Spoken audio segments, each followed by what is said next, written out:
இந்திய ராணுவத்தின் பதிலடி தாக்குதலுக்கு தமிழக வெற்றிக் கழக தலைவர் விஜய் வரவேற்பு தெரிவித்திருக்கிறார்.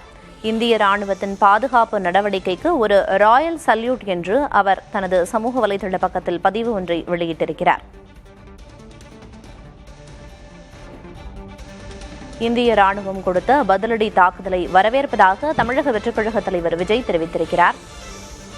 இந்திய ராணுவத்தின் பதிலடி தாக்குதலுக்கு தமிழக வெற்றிக் கழக தலைவர் விஜய் வரவேற்பு தெரிவித்து பதிவு ஒன்றை வெளியிட்டிருக்கிறார். இந்திய ராணுவத்தின் பாதுகாப்பு நடவடிக்கைகளுக்கு ஒரு ராயல் சல்யூட் என்று அவர் தனது பதிவில் குறிப்பிட்டுள்ளார்.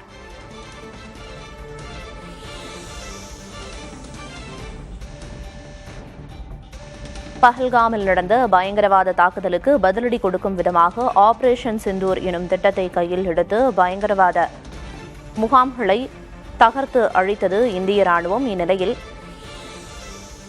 ராணுவத்தின் இந்த பாதுகாப்பு நடவடிக்கைகளுக்கு ஒரு ராயல் சல்யூட் என்று தமிழக வெற்றிக் கழக தலைவர் விஜய் தனது சமூக வலைதள பக்கத்தில் பதிவு ஒன்றை வெளியிட்டிருக்கிறார்.